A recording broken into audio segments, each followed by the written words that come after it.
Pattaya est-elle surcotée? Est-ce que les youtubeurs en font pas un peu trop concernant Pattaya comme destination d'expatriation?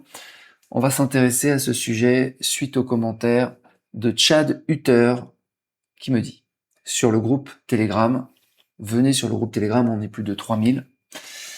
Il dit il y a plein de youtubeurs qui font l'apologie de Pattaya, mais je ne sais pas ce qu'ils y trouvent à cette ville, à part des gourgandines et un coût de la vie modéré. Le reste est dégueulasse.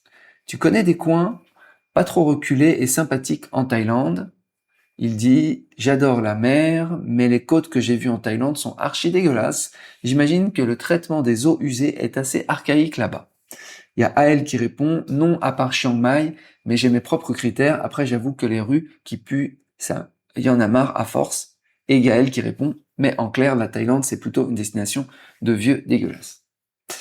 Alors, je reçois régulièrement des messages, parfois privés, des emails, de gens qui sont énervés parce que je les ai motivés pour venir à Pattaya. Et quand ils arrivent à Pattaya, ils sont déçus de tout.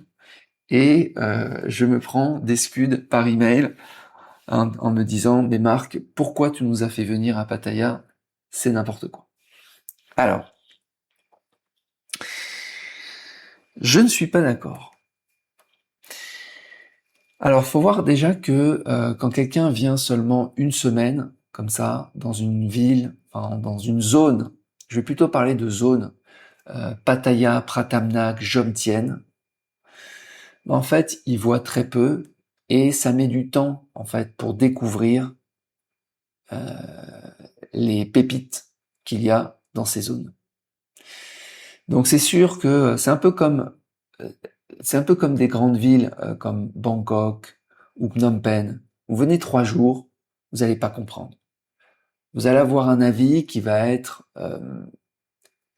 insuffisant. Parce que en quelques heures, en quelques jours, vous n'allez pas pouvoir voir comme ceux qui ont vécu. Moi, j'ai vécu près de 2 ans à Pattaya, donc à Jomtien, hein, puisque moi j'habitais à Jomtien en fait. Donc je passais le plus clair de mon temps à Jomtien, aussi à Pratamnak, et un peu moins à Pattaya City. Alors, ce qu'on va aimer en fait, quand on reste dans ces endroits, c'est que on va apprécier une qualité de vie, un lifestyle. Et le lifestyle, c'est toujours un mix. C'est-à-dire, qu'est-ce que vous faites le matin, le midi, le soir, comment vous organisez votre vie. Et là, bah, des endroits comme Pattaya ont énormément de choses à offrir, mais pas forcément les meilleures choses dans tous les domaines. Mais le mix, et ça revient souvent cette histoire de mix, en fait, il est juste top. C'est-à-dire que si tu fais la moyenne de tout, et ben à la fin, tu as le meilleur score. Alors c'est sûr qu'il y en a qui voient les plages et qui vont me dire, mais Marc, les plages de Phuket sont tellement plus belles que les plages de Pattaya. Et ils auront raison. Les plages de Koh Samui sont plus belles que les plages de Pattaya. D'ailleurs, c'est pas forcément difficile de faire plus beau que les plages de Pattaya, mais il y a quand même des plages sur cette zone. Alors je parle pas de la plage de Pattaya qui est probablement la pire, mais du côté de Pratamnak, il y a des très jolies plages. D'ailleurs, souvent on me dit Marc, où est-ce que tu es? Cette plage est magnifique. Ben, c'est la plage qui est, où j'ai tourné pas mal de vidéos, qui est juste en face de Chocolate Factory, qui est à Pratamnak, qui est très jolie, qui surplombe comme ça, avec des couchers de soleil qui sont magnifiques. On a des plages beaucoup plus au sud, à Nha Jomtien, qui sont très jolies aussi. Voilà. Alors on n'a pas la meilleure qualité d'eau. On a rarement de l'eau transparente, turquoise. Ça arrive, mais c'est rare. Alors c'est vrai. Mais la plage, c'est pas tout. Et comme tu le dis, il y a d'autres facteurs. Il y a le coût de la vie. Et alors là, du côté de Jomtien, Pattaya, en tout cas dans cette zone, bah, le coût de la vie est le plus faible de toute la Thaïlande. Et de très très loin. Combien de fois j'en ai parlé? Comparez simplement le prix des massages. Vous verrez que c'est imbattable. Dans tous les domaines, euh, la zone Pattaya Jomtien Pratamnak est 2 à 3 fois moins chère que Bangkok, qui est à 1 heure et demie, à peine, de voiture. C'est beaucoup moins cher que Phuket, c'est beaucoup moins cher que Koh Samui, c'est beaucoup moins cher que tout, en fait. C'est même moins cher que des villes de l'Isan. J'ai pas trouvé des massages à 200 bahts à Udon Thani ou à Nakhon Phanom. Ensuite, concernant les gourgandines, bon bah là, on a le numéro 1 de toute la Thaïlande et le numéro 1 au monde. Donc pour les amateurs de gourgandines, bon bah là, vous êtes dans l'endroit, vous êtes à la maison mère. C'est la division 1.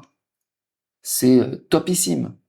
Et d'ailleurs, au bout d'un mois, je suis complètement blasé parce que je fais des overdoses de gourgandines dans cette zone-là. Mais j'ai des histoires des gourgandines qui sont devenues de grandes amies. Bah, j'y pense. Et j'y penserai toute ma vie. Parce que c'est des femmes fabuleuses. Les massages, c'est du délire total. C'est très spécial. C'est pas Bangkok, hein. Les gourgandines de Pattaya, c'est une atmosphère particulière. Donc, coût de la vie top. Et tu l'as dit, hein, tu dis coût de la vie modéré. En fait, c'est un coût de la vie hallucinant. Pour 300 euros, t'as un logement avec vue sur la mer. Tu peux acheter des appartements, des freeholds. Ça commence à 25 000 euros. Je sais pas si vous vous rendez compte. Vous avez les plus beaux marchés de la Thaïlande sans aucune arnaque à touristes. Vous allez à Ratanakorn. Mais si vous venez une semaine, je parie que vous n'avez pas été au marché Ratanakorn. C'est normal, vous aviez autre chose à faire, des trucs de touristes. Mais quand vous vivez, bah le matin, qu'est-ce que je fais moi? Bah je fais du sport, je fais du badminton. Vous avez des clubs de badminton de folie, qui coûtent rien. Donc l'organisation d'une vie d'une personne qui n'est pas touriste, bah en fait, tu te rends compte que tu as une qualité de vie qui est incroyable. Tiens, le climat, bah, c'est un des meilleurs climats de la Thaïlande. C'est pas le climat de Phuket ou de Koh Samui où il peut pleuvoir pendant 3 jours. C'est un climat qui est très ensoleillé et c'est un climat qui est sec par rapport aux autres endroits de la Thaïlande.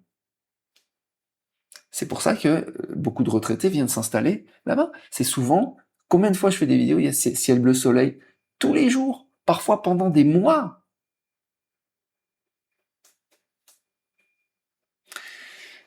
Les restaurants, alors c'est pas du... t'as du haut de gamme aussi, en fait, t'as tout, t'as un mix de tout, en fait. Et c'est-à-dire que c'est une ville d'une certaine dimension qui n'est pas une capitale.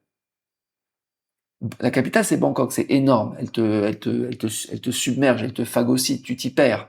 C'est-à-dire que ça met beaucoup, beaucoup plus de temps pour apprécier Bangkok que pour apprécier Pattaya. Mais ça mettra moins de temps pour apprécier, je sais pas, un Chiang Mai ou un Koh Samui que d'apprécier un Pattaya. C'est plus rapide. L'effet, il est visuellement, c'est voilà, t'apprécies tout de suite. Et il y a des endroits qui se laissent désirer comme ça. Donc, moi, voilà, j'ai mes petites habitudes. Tu prends des villes, par exemple, tu veux faire du paddle. Pour faire du paddle, il faut une ville d'une certaine dimension. Tu trouveras pas ça à Udon Thani. Tu trouveras, pour moi, Pattaya, c'est comparable à Wahin. Wahin, c'est un autre endroit aussi où tu peux vivre. D'ailleurs, c'est simple, il faut regarder où sont installés les retraités. Hein. Wahin, Pattaya, Koh Samui. Mais le problème des îles, c'est que bah, il peut y avoir des effets de monopole et de choses qui sont très chères. l'immobilier, etc. L'immobilier à Pattaya ne sera jamais cher, comme l'immobilier à Wahin, parce qu'il y a toute la place, on est sur le continent. Ça s'étend sur 30 kilomètres de long, entre le nord de Pattaya et le sud de Jomtien. Et puis c'est des endroits où vous pouvez vivre et explorer pendant presque toute une vie. Vous avez des restaurants de folie partout. J'ai testé moins de 5% des restaurants de toute cette zone. C'est immense. Et à chaque fois, tu vas de surprise en surprise. Donc pour moi, c'est un bon mix. Ce que je garderais évidemment dans le top, c'est les gourgandines et le coût de la vie faible. Et puis c'est sympa d'avoir un accès à la mer, quand même. Voilà. Mais si tu prends juste quelques critères, tu vas voir que tu pourras trouver ça nulle part. Koh Samui, tu vas trouver des gourgandines à Koh Samui. Pas dans la même mesure qu'à Pattaya. Et puis le coût de la vie est beaucoup plus cher. Alors par contre, effectivement, tu auras des belles plages. Ok. Donc ça dépend des priorités, mais si tu regardes le mix d'une vie, pas juste je viens une semaine comme ça et puis je me fais mon avis. Non, non, vraiment vivre. Bah, il y a des villes qui sont agréables à vivre. Et il y a des endroits, bah ça va te coûter une blinde. Voilà, moi je vivrais pas à Bangkok par exemple, parce que je trouve que c'est surcoté, c'est cher, j'ai pas envie de payer mon logement 700 € par mois. Voilà, bah écoutez, c'est tout. Si vous avez un avis différent sur Pattaya, et je sais que certains auront un avis, vous mettez en commentaire sur le site, sur la page de l'épisode. Voilà, et je répondrai à tous les commentaires. Vous pouvez aussi venir sur le groupe Telegram pour en discuter. Mais non, Pattaya n'est pas surcoté. En tout cas, pas pour moi. Je vous souhaite une bonne journée et je vous dis à bientôt. Ciao.